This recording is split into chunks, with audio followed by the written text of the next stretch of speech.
For those that don't know me, I'm Dr. Mike Strouse, and I am the President and CEO of GoodLife Innovations, and I'm leading GoodLife U, which is our dissemination engine across the country, how we help people learn what we do.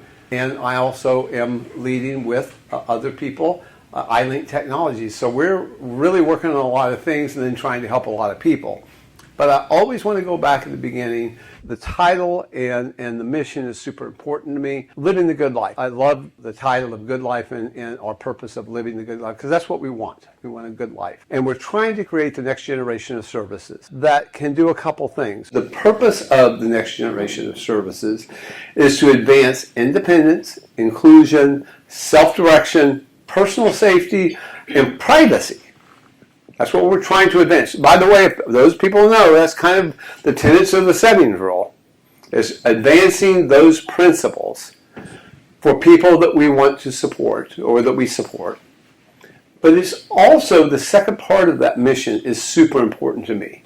I don't believe that we can do that unless we can also advance the good lives of the people that make that possible.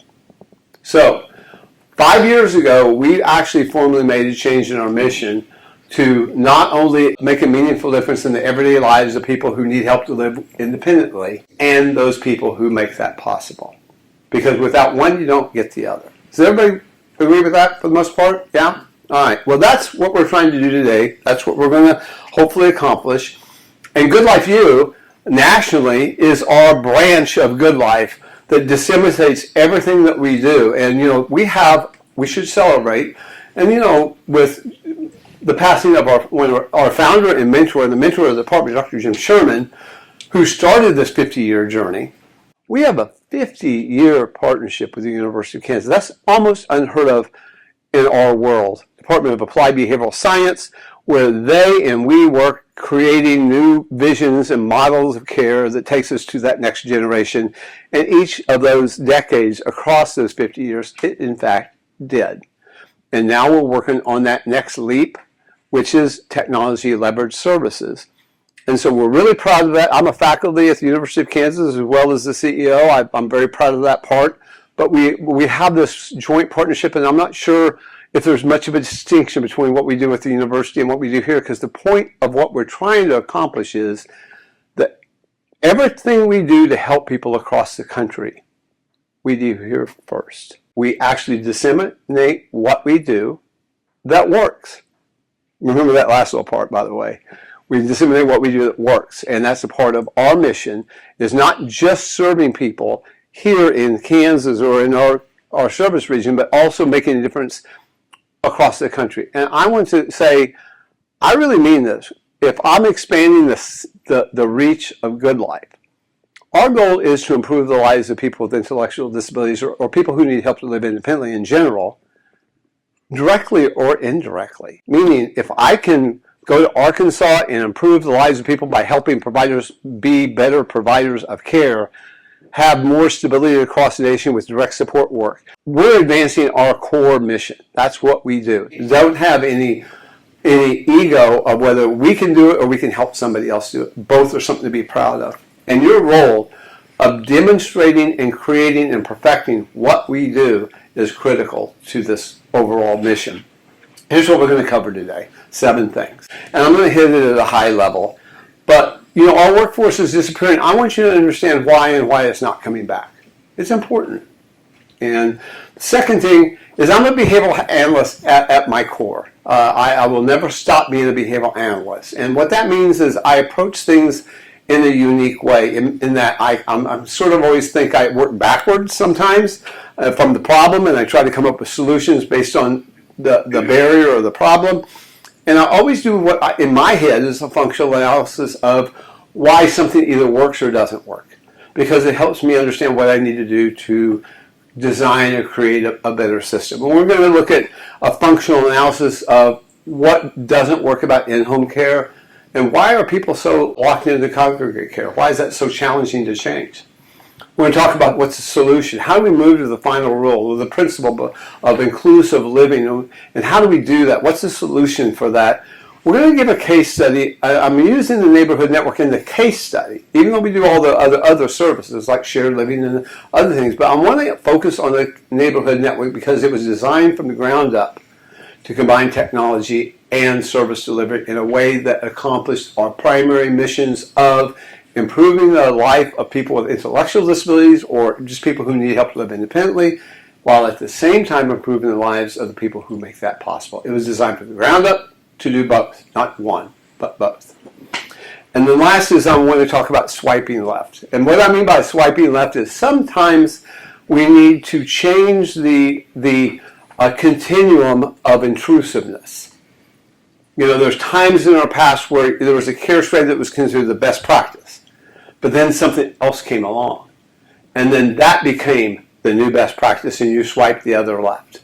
And you keep doing that because that's how we develop innovations and that's how we improve our services. But at the end of the day, when you swipe left and you create a new continuum of intrusiveness, this is a less intrusive, better approach to care, then you have to change all the regulatory things around, which is in fact the last thing I'm going to talk about.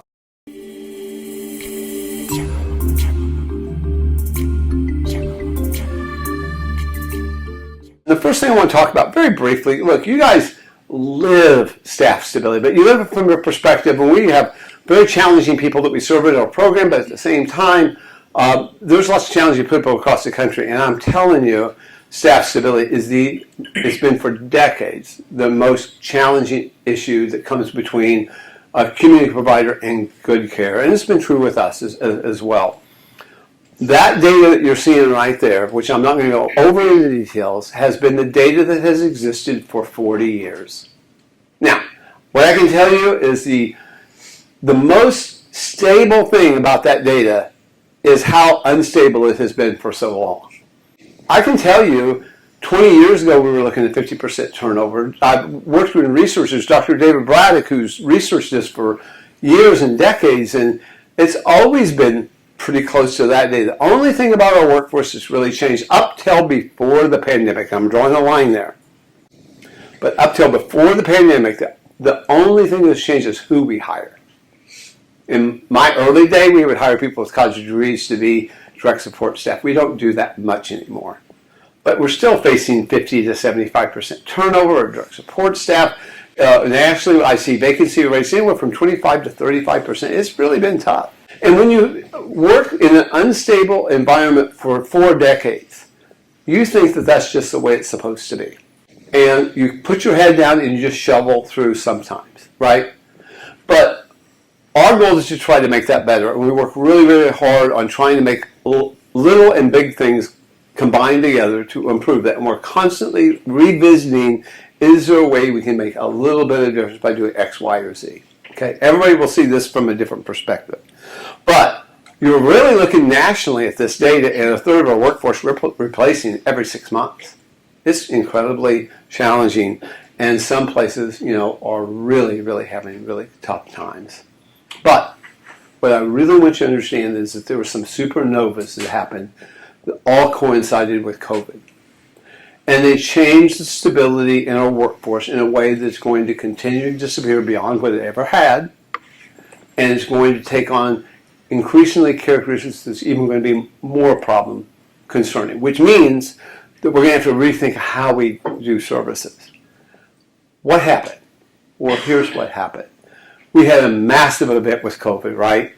And not just in care, but every industry in the country pivoted to providing remote possibilities for the workers that could work remotely, right? Everybody that could work in any company that's out there pivoted to remote work. Well, businesses found out 2 things. Number one, they found out that the employees liked it. They found that the employees liked remote work.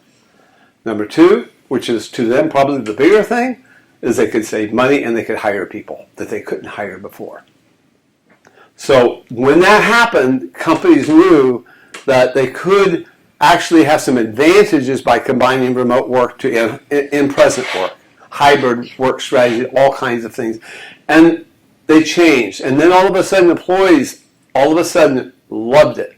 Now today, you're looking at 65% of everybody seeking a job is looking for remote work. 65%. That's huge.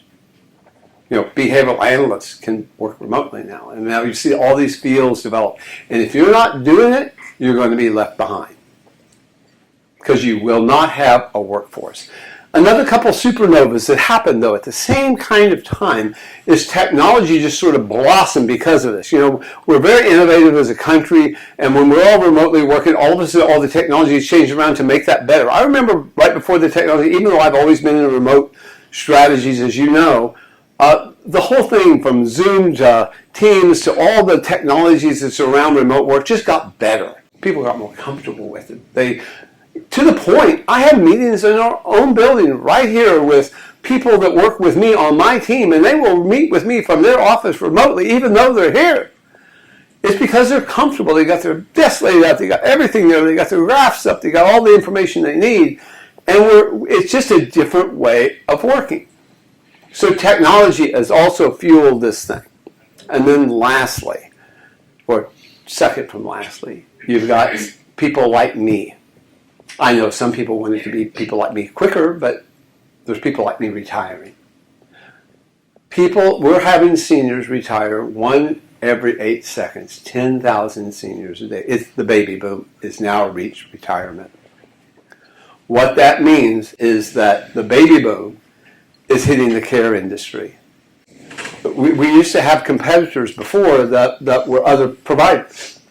Now our competitors aren't other providers, it's remote work. We're losing more people to remote work than we've ever lost to other competitors. Second, we're going to be losing them to senior care. And for two reasons. Number one is there's more of them.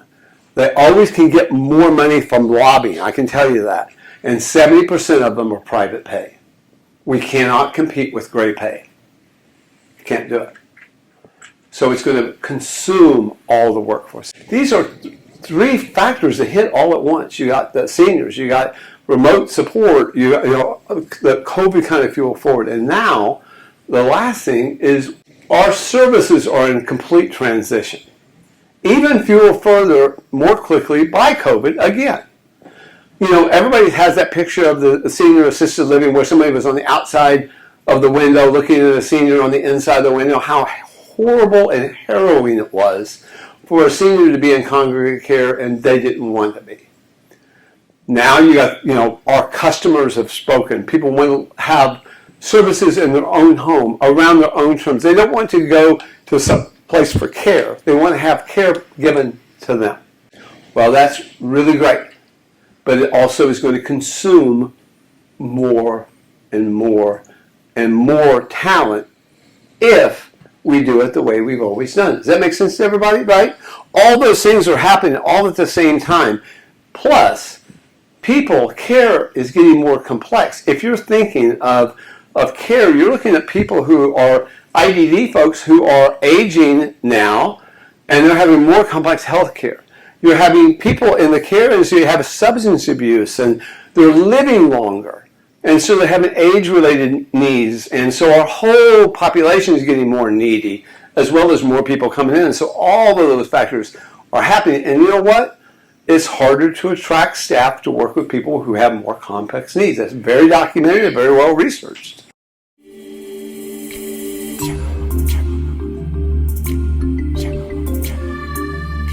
So, we all know what the goal is. The goal of the settings rule, for example, is that we want to have people live more inclusively in their own home or in smaller homes, and we want to help them become more independent. We want to help them have more self-control, self-direction over their lives. We want them to have more privacy, and we want them to be safe. But we have to deliver care in their own home or in a small home, inclusionary. And that often means there's barriers behind it. I interviewed a lot of people who had in-home care just recently, and really to find out from their perspective, like, what was the care like? Because it's what we want to do, but how was it working for them? And it wasn't working, I can tell you that. Because there's so many barriers around this. It requires higher ratios. Number one, and we have a limited workforce. So that's a barrier, right? Just not enough people. Increasingly fractured or wonky schedules. If you're providing care in a single home around needs, and those needs occur at all different times, it can provide a lot of wonky little fractured schedules. And if it doesn't, it's only because you're putting people in there to wait for a need, which we can't afford. So it causes all this problem. You've got to choose between schedules you can't hire because the schedules are so wonky, or putting people in there that are waiting for a need which we can't afford.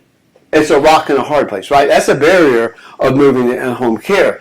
Difficult care gaps. For example, if somebody's working alone and they don't show up on time, that's a care gap that is dangerous for some people or annoying at best.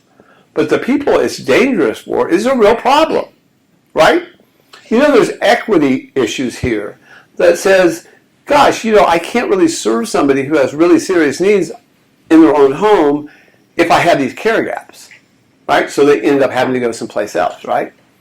Replacement staff don't know the person. You know, when you have an opening in a home and there's only one person there, every time there's a turnover with one person working at home, it's 100% turnover for that person, right? And when that gap happens, you know that it takes 35 or 40 days to hire and train and get that other person in there. Well, in the meantime, you're putting anybody in there, right, who may not know the person, and you have all these challenges with not knowing how to do it. And you got a greater reliance on what I call just-in-case care, which is very expensive care. Greater cost for care, housing, transportation. All those things are barriers to in-home care, right? Well, you can also look at the opposite of that or some other factors to recognize now why congregate care exists for many people. If I know I have lots of challenges and all of a sudden I know that traditional in-home care is unstable and may not meet my needs and may even be dangerous for me for certain things, I may choose to go and receive congregate care because it is more effective on the whole for me, even though it doesn't give me the quality of life that I want, right? So I've also done a functional analysis of congregate care. Why does it exist? And that includes it's easier to supervise because you have multiple people. It's easier to supervise. You're able to make intermittent care needs by deployment. I always think congregate care is actually designed for deployment for intermittent needs. You got a core group of staff. You're deploying it around intermittent needs. This is a deployment strategy, right? You have more attractive work schedules because they're bigger, so you can have full-time work schedules that exist. DSPs are not working alone. There's always somebody experienced to work with somebody new, right? So somebody to transfer that skill so you don't have any of those care gaps. And by the way, sometimes if somebody doesn't show up, you can work with a lower ratio, but you still got support there. There's other reasons. Housing, transportation are cheaper, other things. But there are reasons why congregate care exists. And there are barriers for in-home care that's causing equity and lack of access for working with people with complex needs. It's making people choose congregate care because they feel that care addresses these. And I got to tell you, in my history, I've actually helped close, or led the closure of 6 institutions. I can tell you, I've never met an institution where the families didn't think it was necessary for getting care. And the only way to close them effectively was to give them the same functions differently. Supervision, clinical services, all that had to be designed so you could deliver those differently in smaller settings. Now we just moved from institutions to group homes and other congregate care, and now we're trying to figure out how we're going to get to in-home care and get some of the barriers out for in-home care and include the advantages of congregate care. Does that make sense? So that's why I do the functional analysis of that. I want to know what we need to do, what we need to accomplish in order to make that successful. So regardless of all of that, I'm going to kind of end on this part of it by saying that traditional in-home care can't keep up. And congregate care can't keep up. Here's some data. 83% of providers are turning away new referrals. 63% are discontinuing programs. 55% are considering additional service discontinuations. Our waiting list for customers is exponentially risen. And we can't meet the need. I always think back to my family. My mother and father, when they were at the end of their life, they could do about 85% of the things they need to do to be independent. They could do about 85%. 15% of the things they need to do, they could. The problem was they were intermittent. I never knew when that 15% could happen. And because of that, they traded 85% independence for 100% care. You get it? You can't trade 85% independence for 100% care every time and think you're not going to run out of labor or money or both. So what they did is they didn't do that, and their life eroded quickly because they didn't get the support that they needed.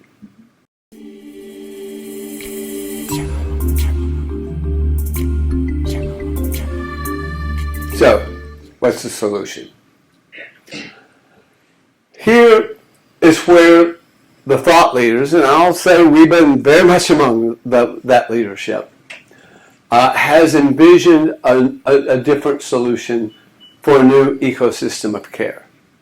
And that includes how technologies can be integrated into human service models from the ground up in ways that can reduce the barriers for traditional in-home care and meet the requirements and the functions of congregate care differently so that people could live the life they really wanted to live, and we could achieve all the goals for them, from independence to personal safety to self-direction to privacy, that we wanted. But we really believe that it's necessary that you have to do that. I've really studied technologies a lot, obviously, because that's what the space we're in. And I'll tell you the problem with technology that I've seen. There's a couple of major problems with it in the independent, I'll call it the independent living technology that's traditionally out there, that's out there in the world. One thing is the technology is just offered as technology. It isn't integrated into human service models. It's just technology. And people bolt it on traditional service models and then wonder why it doesn't do anything. Okay, that's one. The other thing is it's disjointed. It's not a platform of care. It's more consumer-related technology. Think about your iPhone and an app. I always used to say, I got an app for that. You know, open up your iPhone, swipe left for 3 or 4 times, and you're going to see nothing but programs, right? Well, you're maybe capable. I'm certainly not, by the way. You may be capable of figuring out what all of those programs do and how you can patch your life together with all of those programs. But you have to admit, not being challenged with independent living skills, being of a typical community, most of you have challenges using those apps. I call it there's an app for that mentality, right? Great technology for industry is a platform of support, not an app for that support. It's a system. You know, it might be Setworks, you might have Therapy, you might have Relias. Those are systems that allow you to meaningfully manage functions as an agency. We haven't had until recently, and I would say IONIC's way there at the top of the list, but you haven't really had the ability to manage remote support and integrate it with the service model, except having the rare few that could be a platform of care. But can you imagine have multiple apps for everybody you have in the agency and somebody here trying to manage them? You can't do that, right? So I'm just telling you there's problems with technology because they were designed for consumers and the consumers can't do them. Or there's technology that's offered but it's not integrated with the service model, so they just bolted on normal service models and it's not really very effective. But I always like to learn from other industries. And I want to tell you that something I've always done, and maybe it's part, again, going back to a little bit of behavioral analyst in me. But, you know, Netflix didn't use a blockbuster business plan and bolt technology onto it. Blockbuster, if you know, was for those of you probably are too young to know, it was a store we went to pick out our movie, right? You go and you pick out, and you have to go early because they'd all be gone. But you go pick out your thing, and you take it, and then you bring it back, and that was how Blockbuster worked, right? a store, we went to something, and that store was arranged to deliver movies at the convenience of Blockbuster. We changed our behavior around that. We went to a store for movies, right? Well, Netflix changed and pivoted the whole thing. What they did is they turned it around and said, no. We're going to not have a store. We're going to deliver this movie directly to the customer. Well, if you are old enough like me, you know that the way they started that was they mailed it to people and then you had to mail it back. I mean, it was just a concept, but they had a vision. Now, they're live streaming movies. You get to pick movies on demand, when, where, and how you want them, and in what mode you want them. What language you want them sometimes, right? All without going to the store. Well, move from that to Amazon. Amazon got rid of the store, right? It started out to be 2 weeks. You order, you get it in 2 weeks. Now I'm getting stuff this morning, today. I literally got ordered and got it at 10 o'clock. I got a little notice of the delivery. I mean, it's incredible. Amazon got rid of the store. Other things that maybe you not know, Instacart got rid of the grocery store. Grubhub got rid of having to go to the fast food restaurants, right? All of those things got rid of the store. They all did the same thing, and they were built on a platform of technology. So, what I learned from this is, guys, we're closing the store. What that means is group homes, which we operate or have operated, right, are stores we send people for care. Assisted living are stores where we send people for care. Any place where you send somebody for care is the future Blockbusters of the world. We are in charge of giving care to the person so they can live the life they want without having to go anywhere, right? I just want you to know that's the vision. There's a delta between where we are and that, but that's the vision. You've got to keep your eye on the fact that we're closing the store. And the store are care stores. And we have a new vision, and it's fueled by a lot of things, but the final rule has that vision. I don't think you have any idea how to get to it, and that's where our space is. So, here's what I think. I think that virtual support enhances human support. Anytime you have a new thing, they want to make it easy and simple. You'll see policies out there that say, we need to have people pick between virtual support and in-home support. They should have that choice. By the way, I believe that. Not the way they describe it. You'll see in a minute how I believe it. But that's what they think. And they think it's some PCSP thing where you elect, I want virtual support or I want human support. And that's not, it couldn't be farther from the truth. Is a behavioral analyst that would say, you know what? You need to choose between a verbal prompt and a physical prompt for everything. Does that work for you? Not for me, because it depends, right? On a lot of things. It should be an organic decision. You should have every need have that choice. But the reality is virtual support should make human support better. And it should give you more choices for how you live, and it should be able to deliver that care in ways that it's never been delivered before. So that's a difference in mindset that I want you to be mindful of. So it's time to create a new technology-enabled community service model, or I'm even going to say models, that can do these things, overcome the barriers for in-home care, better support DSPs who are working alone, meeting complex needs, deliver better health, behavioral, training, supervision, on-demand support, exactly when and where it's at. We shouldn't be getting an appointment with a behavioral clinic 6 months down the road to solve a problem. We should get that help to them at that very moment that they're having a nursing issue, all those things. Do you realize how challenging it is if we're having all the homes go from, say, group homes to individual homes, completely inclusive in the community? How do you support direct support staff? How do you provide on-the-job training for our new staff? When they have a question, how do you answer it? How do you know they have a question? How do you know the context of it? You have to envision services differently in order to overcome those barriers, provide remote and in-home schedule and deployed supports that can organically ebb and flow around need. I've talked about that 15% gap. I want to fill that 15%. I don't want to trade that for 100%.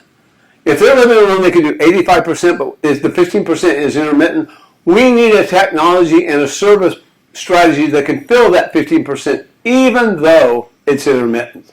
Right now, you put somebody in there and they're surveilling needs, and then they deliver care. Don't make it sound like only remote people surveil. The people that are in the home are surveilling. The only difference is you can't control anything they do. They see what they want, they do what they want, they be what they want. You don't control any of that. The bottom line is we need to have technology help us detect needs. We need to teach people effectively how to self-direct care. People who can almost do it or kind of do it, we need to keep giving them more and more skills on how they can self-direct care. We need to better advance self-direction, independence, privacy, removing complications for accessing professional support like nursing and behavioral services. We need to have a new vision, right?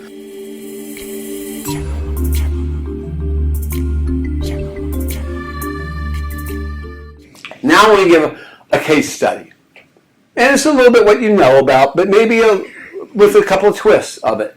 It's the vision we have about the neighborhood network. This was developed from the ground up to be a new ecosystem of care that put everything together, designed for remote and in-home support that could ebb and flow around needs, that also improve the lives of the people who made that possible. So that's our goal. We're working on it, and we've been really successful in many parts of it. So successful, we won the Moving Mountains Award in 2020. In 2016, we were considered the most innovative program internationally by Autism Speaks. We've caused shockwaves with this model. We've been visited from Puerto Rico to New York to, I can name probably 10 other states that's visited the neighborhood network. It is so different of a model of care because it's capable of filling gaps. It's capable of empowering independence. It's capable of doing a lot of things, and we're going to talk about it for a minute. So what is it? What is the neighborhood network? Think of care as an organic amenity of a neighborhood. Amenity of a neighborhood. I live in this neighborhood. I can live my life, but there's an amenity here of care that I could bolt on if I ever needed it. It's a team of full-time direct support professionals that live and work in the neighborhood. My really overall vision, I always use 3 words. They live in, live with, live by. They may be permanent parts of that neighborhood. The same people, this is so important, that deliver in-home care are the same people that remotely support somebody as well. Why is that important? Because if you know somebody really well, then you can help them more remotely than you could if you don't know them well. Not only do you have the skills to do it, but you have the trust by the person. So it means that you can have even more independence because you know them. So it was designed to have that. When support isn't needed, the help doesn't need to be there. It can be out. But you have the confidence you can be back into it within 5 minutes of need, right? Or less. The person can actually have some say over self-directing that help because we've embedded technology, and that technology is iLink so that they can self-direct it. We have sensors and other kinds of things, and those sensors that can help detect need even when they can't fully self-direct their help. We have sensors to tell us maybe we should look in on them. It could be somebody left at the wrong time, or the stove was left on. It could be a lot of things, and we can get to that. And then neighborhoods, the vision is that neighborhoods can be supported by professional services, nursing, clinician, on-the-job trainers, other people, eventually service coordinators, that can bolt on and support multiple neighborhoods, either at the neighborhood level or at the in-home level. So we can get help to the people without them going to the store. And then eventually, the idea is that this neighborhood network would expand its breadth because we get better at technology. I want you to think back Netflix mailed it first, and then they digitized it, and then as technology improved, as systems improved, they were able to expand their reach. Well, even though the neighborhood network's incredible, don't get caught into where it is. There's plans in place already that some of you know about, some of you don't, of how we're going to expand that from Uber-like apps for care to coming up with different kind of living arrangements that's put into that ecosystem to changing populations of need. All of that is the vision. We're just where we are, but we're on the road. So the neighborhood network has well-selected neighborhood, iLink technology, and remote supports all put together in very creative ways to create the neighborhood network. It starts out with a well-selected neighborhood. I just want to point out that traditionally what that meant was we picked a neighborhood. We picked one that we thought was inclusive, that had really cool places to live, that had great amenities, that had bus stops, it had resources, it had cool clubhouses, it had a lot of typical families, it was places where people who provide care could potentially live. It had all of those elements to it. We had an assessment actually done by the University of Kansas that picked out what are the elements of a neighborhood that were important from a safety perspective and resource perspective. All those things were like orchestrated, right? But I just want you to be mindful that the neighborhood network can also be places that kind of picks us. What I mean by that is we're working with managed care right now to scatter plot need, meaning the heat map need that already exists out there. I mean, if you go right down here and you look at all the need, what you're going to find is thousands of seniors that live over there in these communities over here. There's a whole scatter plot of that. A neighborhood network doesn't have to be a place that we create that people come to for care. It can be going to the place where people already are and putting a care system in as an amenity of that neighborhood like a neighborhood network. So all of those things are happening and they're in our future.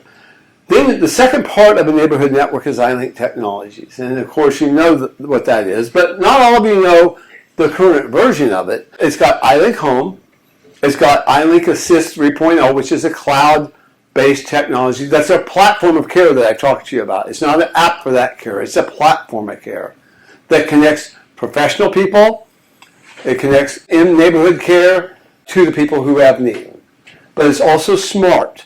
And it's got all kinds of features to it that we're going to get into. But iLink Home all centers now around Ruth. Ruth was my mother's name. So that was the code name for Ruth. But Ruth is an appliance, for want of a better word, that goes into a home and that interacts with the technology of the home, organizes it, sends it to the cloud, and it has very simple abilities for people to interact with it. So remember, we all have computers, we all have iPhones, we know how complicated that is. Not everybody can, and everybody knows me, and not everybody can use all that technology without having challenges, right? Well, if you are somebody with IDD or if you're a senior who has memory issues, that becomes a problem. What we wanted was something super simple. And the heavy lifting was done behind the scenes. Does that make sense? I always believe that self-direction should be one finger and one button. Now that button could be on 2 or 3 different things, but it's still one finger and one button. And I'm going to just show you, just because it's so cool in that how things have evolved. This is now on a mesh network. It's wireless. It's mostly plug and play. We can configure it actually from here after we put it in. So it used to be that things were wired. It had to be behind the wall. I mean, it was an ordeal to put this in. And now it's very, very easy comparatively to do. And you press the button, right, for help. Also remember, this is a conference level intercom system, 8 or 9 mics, and it allows full duplexes. I mean, you can talk over each other. Very natural speech, very good. It goes to the cloud and it's very quick. This is connected, by the way, to our remote support center. It could be connected, we'll talk in a minute, to anybody. So I press it. Hello. iLink is connecting your call. iLink, this is Moore. Hey, how are you doing? This is Mike. I'm doing a little bit of training. Would you do me a favor? Would you call me back and remotely kind of knock? Absolutely. All right, thank you. So you can see how quick that was. They didn't go over there. It went to the cloud and over there and the quality.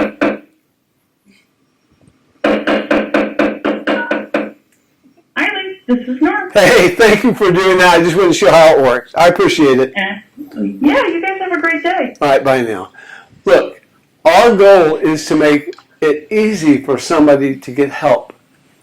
That person that they reached is connected and they're doing all the heavy lifting. I don't care if it's an in-home automation or connecting it to a professional neighbor, or it could be the professional neighbor or a family. This could be a completely self-directed unit that's used by a family to connect care to their own family member's home, or it could be used in our neighborhood network, or it could be used anywhere. From a security place, we have very high-tech privacy, but some people like old-fashioned stuff, so I got to be in the front, but you has huddled on by a magnet. So if anybody likes the old-fashioned thing, you could do it that way. But we also have these lights that go around the house. These can go anywhere. The software is designed so that if you ask for support, it can go to anybody you want. It can go to a notification to you first and then you, or it could go to a variety of people. And if you don't answer, then it goes up the tree. So it's a calling tree. So we made it so that customers can design it in a way that they get the help they want when they want that help. It also allows personalized messages. So what the weather is. It can be medication reminders. It can be a variety of things. And it's even possible now for the person to record it in their own voice. There are a whole line of research where people enjoy getting reminders from themselves and not from somebody else, or at least can pick who it is that's doing it. So all of those things are possible and more with iLink Assist. It also pulls all the software together and all the sensors together so it can remind people a variety of things, like if somebody gets up at night and they go to the bathroom, but then they don't go back to their bedroom on time, you tell me what's a concern. 10 minutes, 15, 20, 30, there's a number that you're going to be concerned about. That's personally configurable so that you can get an alert only when those things are necessary. Or somebody has a stove on, but they're not in the kitchen, those sorts of things. This is camera privacy controls. You can see that there's 3 possibilities here. Cameras can be on, they can be off, or they can be in privacy mode. Privacy mode is that thing in the middle where it's fuzz. You can't really see, but all the sensors are working, and you can at least see that somebody's there and moving and those sort of things. So there's different versions of privacy that you can do here, plus the old school magnetized method as well. But it gives people a sense of control over their lives. Control that they do not have with in-home staffing. And all of the data is encrypted, is sent to the Amazon web, is HIPAA compliant on how it's designed, and it's incredibly fast and redundant so that we have all kinds of backups and protections and stuff like that. And then the last part of the neighborhood network is the care hierarchy. Now, I found that neighborhoods, unlike communities, have the ability to have volunteers. And I believe the person that we support, even though we support them, they can still volunteer, they can still contribute to other people for what they can do. I have a vision that seniors and IDD folks who are living and need support can also help each other. So having a volunteer network is important in the neighborhood network. It's one we want to cultivate, always. And by the way, it's easier to get people to volunteer in a neighborhood than it is a community. There's a sense of belongingness, neighbors helping neighbors. It just can be working better, and that's something we focus on. The next level is a neighborhood care team, which we call professional neighbors. And the professional neighbors or mobile caregivers are working to support that neighborhood. Leveraged by technology, they both provide remote and in-home care. And then finally, it's the professional services that are bolted on top of all of that. Let me give you a different kind of bird's eye view of the neighborhood networks. Think of all those blue things as just the typical neighbors that have no support. Add to that, people with IDD. See the purple.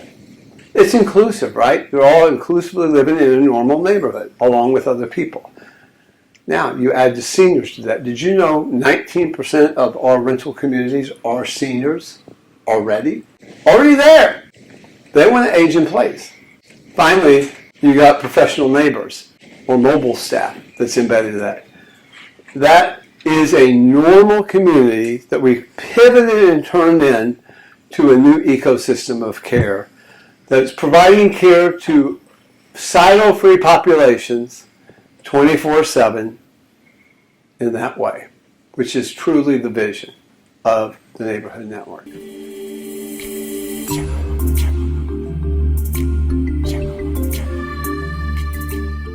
Let's talk about impact because we're kind of winding down the most important things. This is number 5. It's important to look at impact. And I want to start by something I'm super proud of. People know we hired an independent contractor or consultant to come in and survey the men and women of the Neighborhood Network and ask them some important questions that a lot of people want to know nationally and are very surprised about, by the way, I can tell you. For example, the men and women of the Neighborhood Network, 82% of the residents feel more or are more independent because of the technology and the Neighborhood Network delivery of care. Are more independent. That's how they feel. 64% say that without iLink technology and remote support, they would need more in-home care. That's incredibly important. That means we're filling gaps.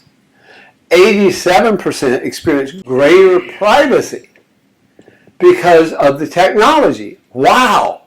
To think that all the things that people were concerned about privacy are actually saying, no. I'm feeling more private because of the technology because I don't have any staff sitting there surveilling. And do you guys remember we had a review and they questioned whether we had people were choosing their roommates or not. And of course they are, but one thing that I researched is like, what are the characteristics of good roommates? What causes roommates to blow up? And I looked at some research on that and found 2 things. The first thing is unwanted guests in the home. The number one reason that roommate pairings break up is they have people in the home that aren't part of that home. Which goes to say that, would you really want a perennial guest? I always give the example, honest to God. Would you rather have a Zoom meeting from your home with your boss? Or would you rather have your boss come in your home for a meeting? I want you to think about that. It's so organic that would be such a laughable thing. But we do it every day to the men and women we serve. We're putting people in those homes that are potentially or realistically unwanted guests that are invading their lives when we don't need to. They would rather have a Zoom meeting too. And we just developed one. You get it? They want the same things we want. It's not laughable. It should be expected. And to think we've somehow given a free pass to in-home staff as if they're just completely always loved and wanted in the home isn't asking a senior, how do you really like that in-home person that you don't know in your home, watching your TV, being an unwanted guest, but a necessary one, right? 91% use iLink for help, meaning they use it to self-direct help. I'm so proud of that one. 94% say they have a greater choices and control of the program. 93% are satisfied with the opportunities and places they can go. I mean, these are all incredibly great. By the way, 80% participated in selecting the roommate. It may be more than that, but that's a huge percentage. Here's what I can tell you. When you have an 8-person group home, you would have to have 64 different consents for them to all agree to live with each other. Do you think you could get that? Realistically? I don't think you could. We're only able to get agreement on roommates because there's only 2 people living together. Right? Every time that goes up, that possibility goes down. There's no free pass for that. Benefits for person served. I'm not going to go through, there's just tons. Consistent individualized supports, greater independence, all that. Stable DSPs. Long-term relationships fueled by greater DSP tenure. Smaller, more inclusive homes. More organic learning opportunities. You got rid of the store, it's just getting life going. High employment outcomes. About 70% of the people in the Neighborhood Network are gainfully employed. That's a huge percentage, unheard of in other industries, in other settings. Better quality of life outcomes and just general satisfaction. But let's look at the DSPs now, because that's another reason we did this. I'm doing a national presentation with Aaron Brock, who has been with us almost as long as I have, it seems like, as a professional neighbor. She started, I think, in 2011 in the neighborhood network as a professional neighbor or as a direct support staff, and has been there ever since. The amount of relationships she has, what she's capable of teaching, what she's capable of doing is unprecedented. We've analyzed what direct support staff want. We try to. And then we try to have a plan to give them. One of the things they have challenges with is housing. Well, professional neighbors have housing. Everybody wants to work close to home. It's what I just told you, 65% want to work virtual and at home. We've achieved it, right, with the professional neighbors. We work very hard to have compressed work weeks, so they have work 13 days a month, they're off 17 a month, so they can work extra, but they can trade, they can do a variety of things to have some things that give them some flexibility. Is it perfect? No, but the reality is 100% of the people who work in the neighborhood network are full-time. I want you to understand something very well, because Good Life does this so well. Most of the staff that work in our program are full-time staff. The national average for full-time staff is 69% full-time, 31% part-time. You can't professionally deliver care with using 31% part-time. Part-time people are open, the positions are open twice as often and twice as long. The care gaps are usually on the weekend or in the evening or at wonky times. Managers end up having to fill that. It's related to overtime. It's related to so many things that are problematic. This allows us to do full-time because we don't staff per home. We staff per neighborhood. And we deploy per home. So it's like a big facility, right? But it's just a neighborhood. And then, of course, there's benefits for the network. And by that, I mean, I'm talking about the agency. We can fill the gaps, so we don't have to have all the labor to fill all the homes. We just have to fill the gaps. We're able to have only full-time people. We're able to meet the requirements of the setting rule better because we're meeting those care expectations, long-term relationships, smaller, more inclusive homes. We're able to do all that cost effectively. So cost effectively, in fact, that we're able to pay a stipend to many of the people who can't afford it so that they can live there. We're one of the only programs in the country to do that.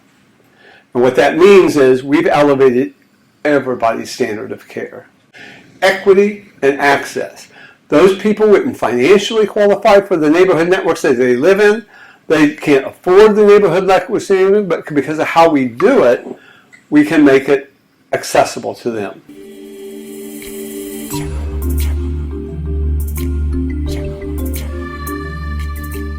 You got to swipe left. By that, I think it's time to adjust our continuum of care, what I call the intrusiveness function. Let me give you an example. Remember in the care industry quite some time ago where leaky heart valves had to be replaced by open heart surgery. You had to cut a 10-inch gap, crack a chest open, manipulate this with your hands, right, in person, and you have a mortality rate. We have 6 months of rehabilitation. It was a very traumatizing but necessary procedure. And it was considered best practice. There was no other alternative, right? But then micro cameras or remote technology came along and we created angioplasty. Same doctor that did the other is now doing angioplasty. It's the same person, except that you don't have any of the intrusiveness that you had with open heart surgery. You had almost a complete recovery, quick, everything would work fine. They were out on their own in a couple of days. They were back in the saddle, right? Well, when that happened, we changed the continuum of intrusiveness. We swiped over here and we moved open heart surgery over here, and that could only be used in things where angioplasty couldn't work. Our obligation, when you had to balance all the care rights, was to pick the least intrusive, potentially effective solution that could meet the needs that we had. And I will tell you, the world's got that wrong in IDD. They think we're just supposed to use the least intrusive approach to care, but they forgot the last part of it. That's effective. in meeting that need and delivering the outcome that we expect, which is those things including independence, safety, privacy, self-direction, all of those care expectations. What's the least intrusive, potentially effective way to do all of those things and improve privacy? What's the least? Well, I'm here to tell you, I think we created it, but people don't understand it yet. The neighborhood network is an ecosystem that accomplishes that by its design. It can empower self-direction, because I always use this country song, I can't miss you until you leave, right? So if staff are perennial in home, how can we teach somebody to self-direct care? There's only one solution. There it is. They're not getting any choices at all of it. It's just there. You got to be gone, and you got to be able to pick the care that you want. So to me, empowering self-direction, autonomy, and control means that organically that person has the ability to pick the care that they want every time a need occurs. That's a challenge. Every call they get, should they get that support remotely or in home?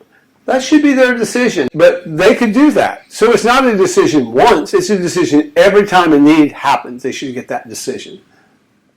So remote support combined with in-home support in a neighborhood network ecosystem gives them that choice.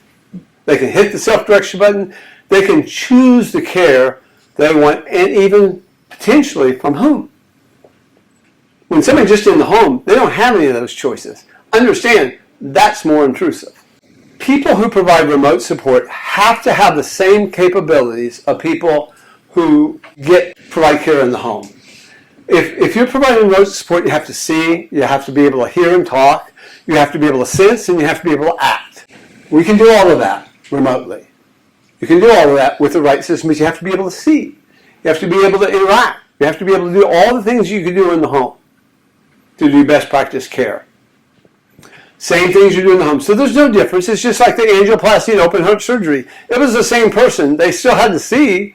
Can you imagine the situations? You know, I really like open angioplasty, but that pesky camera's got to go away. How'd you like somebody operating on your heart without a camera? Not very good. So the camera isn't related, we'll find in a minute, isn't related to privacy. It's enabling people to get the care that they want that's effective and it's necessary. We also have to be able to support in-home staff at the moment of need. I mean, some people have complex care and they need help, and they need help then. It may be behavioral or nursing help, or it may be just on-the-job training. How can we help somebody work alone to help somebody who has complex needs if we can't help them immediately? And remote support would either have to be the way to do it, or you'd have to have somebody in the home, and we can't afford that, nor is it possible to just pop in like Bewitched when you're needed, unless you have remote capabilities, right? Best practice can deliver automated training. It can deliver care strategies remotely. It can help people. We can coach people. We can coach people to live independently. We can coach staff to help people live independently, all remotely. Personal safety. There's sensors all over the place in our own life. We have carbon monoxide sensors so that we don't have safety issues. We have smoke detectors. Those are sensors, right? There's motion sensors. There's proximity sensors. There's sensors that tell us that the shower's too hot. All of those things can be necessary for delivering care, because without those sensors, we have to replace them with in-home human sensors, people, to perform the functions that the sensors did, except that isn't as private. Sensors factor out times when we don't need to help somebody and pinpoint times that we do need to, and the times it factors out is private. The times it comes in is the need for care. How does in-home staff do that? Intrusively, because they have to be there regardless, right? Sensors let us be there only when. Important. Now let's get to cameras, and this is kind of the last part of this part. And that is, I think cameras are designed to advance privacy. Camera technologies are now combined with software technology, so you don't have one without the other. Software and cameras are put together. Cameras are actually optic sensors. I don't want to keep changing names, but that's what they are. They They take digital data optically and they gather it. Software tells them what to do with it. And they're two separate things. So a camera may see stuff, but software is going to tell them what to do with what they see. You all have cars, you have cameras all the way around it. I get a little buzz in my left cheek if somebody's in my blind spot over here. I get a little buzz in my right cheek if somebody's in the blind spot on the left side, right? Sometimes there's a flashing light. You didn't see it. Software told them what to do with the data that the camera saw. Do you know that literally we were at the point where if you look at traditional services, somebody can go to a nursing home at night to check if somebody's incontinent. They go with a little flashlight, they open up the cupboards and they look and see if somebody's incontinent. Pretty intrusive, right? I wouldn't really want that if I could avoid it, but it's necessary for some people who are incontinent and aren't able to self-direct. Well, did you know that the thermal imaging cameras, for example, can detect changes in heat? If you put in a digital square there and it was looking only at heat, and the heat changed in a certain way, 90% chance that person's incontinent.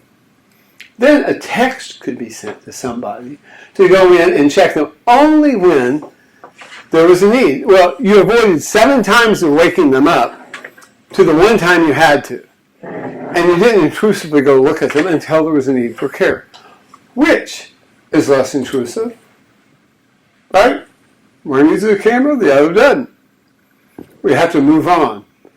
Technology allows you to be less intrusive. There's no software that exists or in-home strategy that says, I don't want to see this part of the room, I do want to see that part of the room. In-home, they see what they see. You can't control anything. But with a camera, I can block out that door digitally. I can block out that door. I can fuzz that. I can see things. To show you this of what cameras are capable so you understand what they are.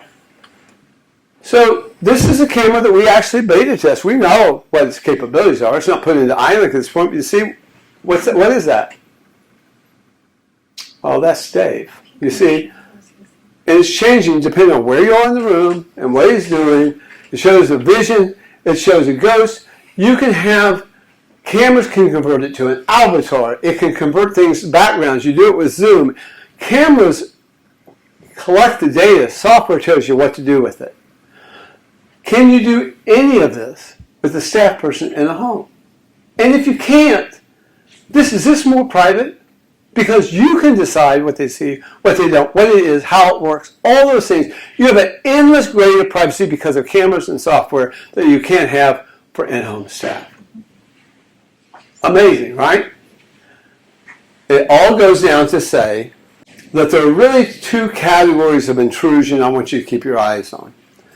One is a category called the setting category, and the other is the support category. This is my own conceptualization, but take it for what it's worth. Setting categories will go from least intrusive, and that would be like a private home is the least intrusive setting category, right? The most intrusive would be a group home in our world. Group homes are clearly less private, more intrusive. Schedules can't be as flexible. You go down to in-home, it's much more flexible, and there's midpoints to it. You see that? But there's also support categories I want you to be mindful of. If it's fully self-directed, virtual and deployed, and that's actually controlled by the person. That's the least intrusive. Coming remote and in-home that's controlled by that person is the least intrusive approach to care. And then it can go all the way up, if you see in those examples, to agency-directed approaches, where the agency determines the staffing pattern. The agency puts supervision in that home. The agency decides. The client doesn't decide really anything. Not on the presence of staff. They don't get to choose on how those services are delivered. The agency directs all of that. So the point I'm saying is there's intrusiveness for the setting and for the support strategy, and both are important, and it can be looked at like a 2-dimensional continuum.